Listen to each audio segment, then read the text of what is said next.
Kaya tinawag yan, sir, ng intelligence pati confidential. Kaya huwag kang magtanong kung anong confidential ginawa ko. Confidential nga.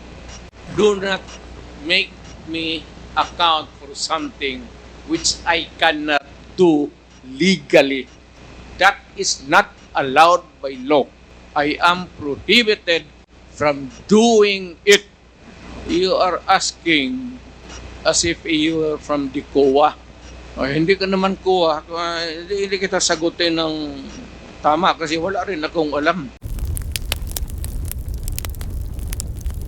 Mr. Chair, tanong po natin sa dating Pangulo Rodrigo Duterte. Gusto po natin i-confirm kung totoo na matapos mag-testify dito sa Quad Committee si retired Colonel or dating Colonel Regina Garma, totoo po ba na tumawag si dating Pangulong Rodrigo Duterte sa kanya para ipaliwanag kung bakit INC members kagaya ni Colonel Leonardo ang mainam na ilagay sa key roles dun sa war on drugs? I will not do it. And I will never do it. And I did not do it. Hindi ako mag-explain sa pulis kung ano ang ginawa niya. Ikaw ang managot niyan, hindi ako. Kung may order ako sa pulis, gawain mo yan. At pagka pumutok yan, iyo yan. Huwag mo akong turuin dito kasi trabaho mo yan as a pulis. Hindi kita kailangan.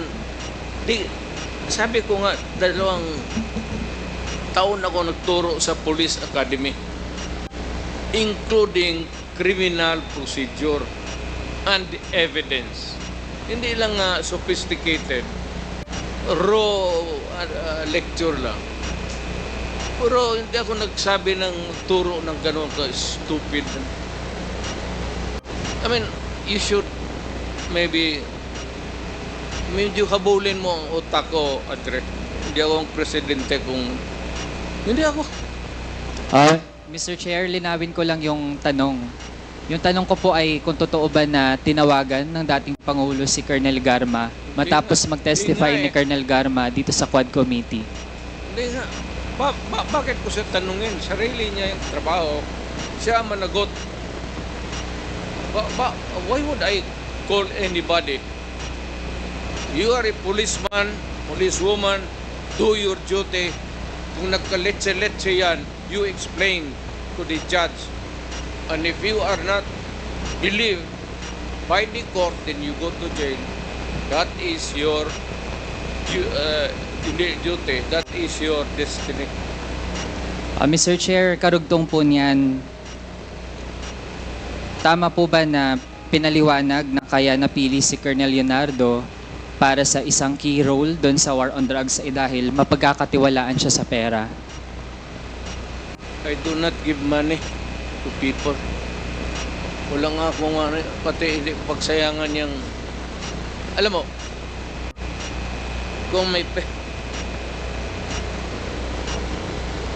pera man ako sa city government, I'd rather buy rice for the... Yung police, may sweldo yan. Kung may operation, magsabi sila, bigyan ko. That's the most that I can do. Kasi magsabi, out of the province, out of the city, you would need gasoline. Alam mo ba, baka what time malaman mo? Alam mo ba na noon ang police walang gasolina? And there are stations na walang gasolina ang police. Alam mo ba yan? Mr. Chair, muna. At yung mga... Mr. Chair, I think nabanggit na po mga yan kanina sakyan- doon sa sagot sa mga 1 minute dati nating suspension. mga mambabat. Kinig ka muna kasi... Sandali lang po.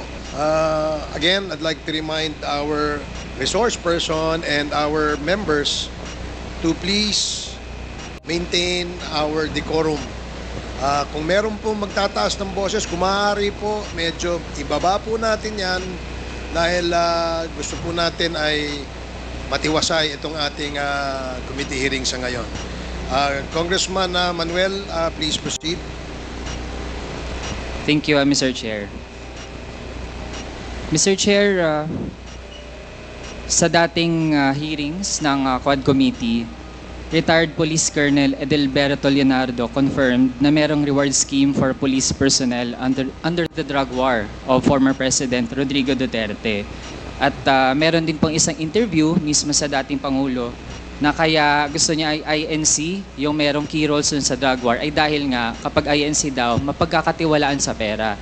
So gusto po nating ma-confirm, given the presence of the former President, kung totoo yun, na INC yung mapagkakatiwalaan sa pera para dun sa reward system. The reward system, ganito yan. Lahat ng governors pati mayors ginagawa yan. If there is an operation which is not funded by the police because there is really no money, particular money for every crime committed at yung for the operation, lalo na out of town, you have to provide.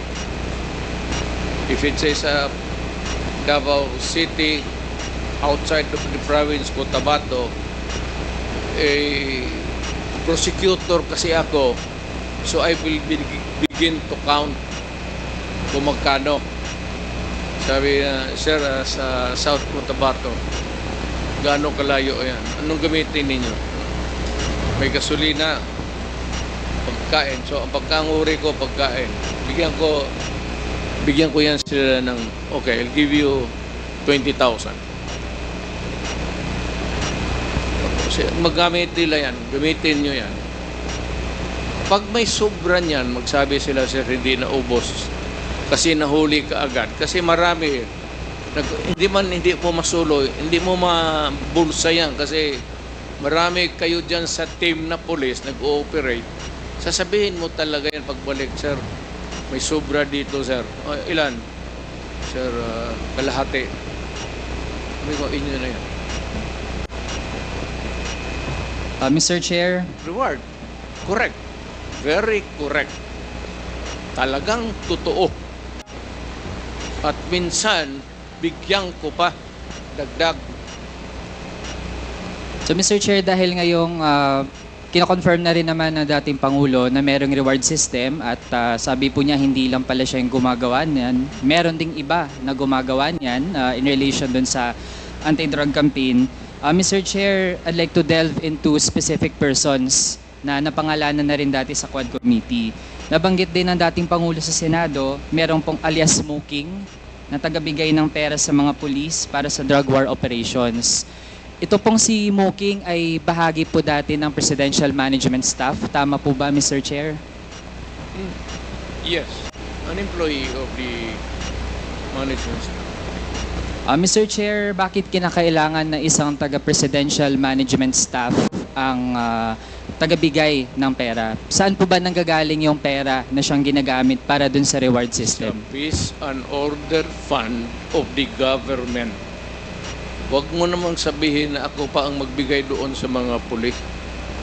Do not expect me to go down from the office at sabihin ko mag-distribute ako. Mr. Chair, yung Peace and Order Fund, saan po yun specifically nakalagak? Galing po ba yun sa pondo ng Office of the President?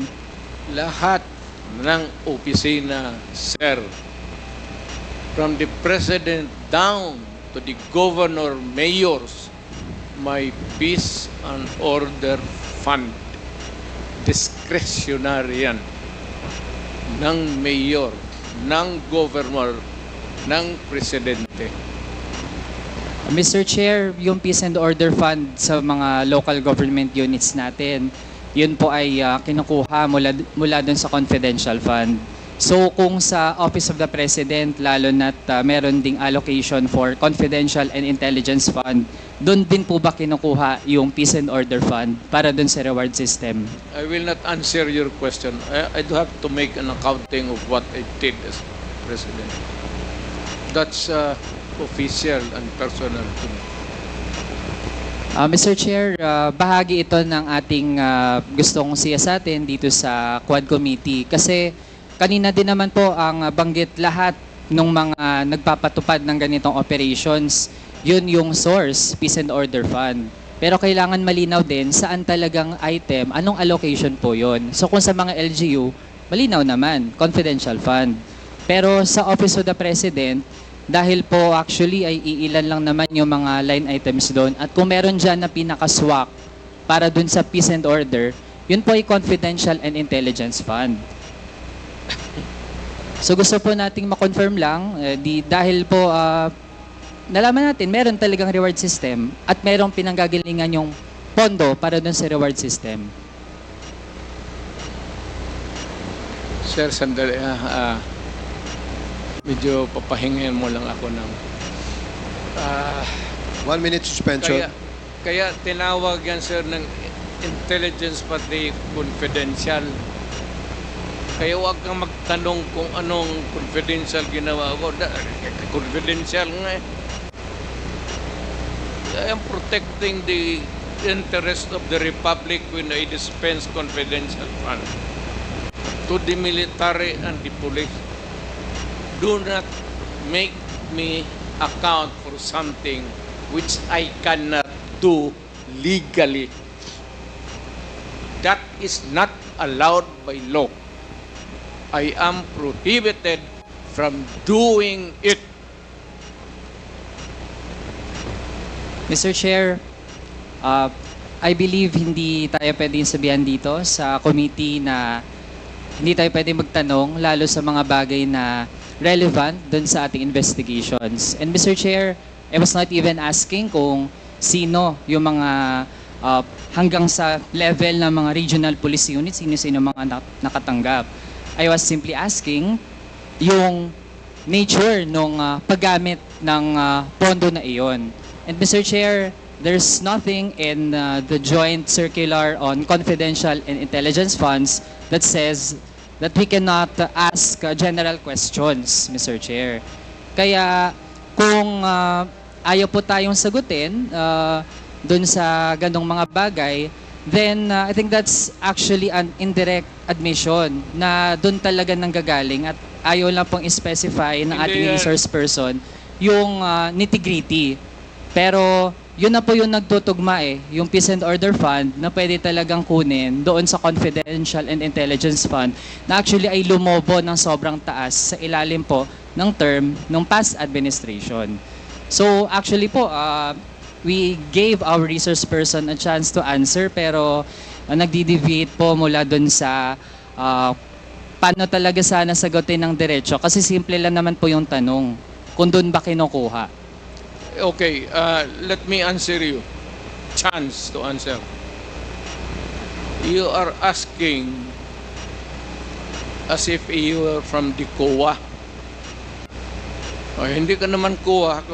Hindi kita sagutin ng tama kasi wala rin akong alam. COA, kailangan mo ng report. So you have to bring the papers. You're asking questions that are pertaining to COA. Ano? Hindi naman ako COA. Mayor ako tapos presidente. Ano man?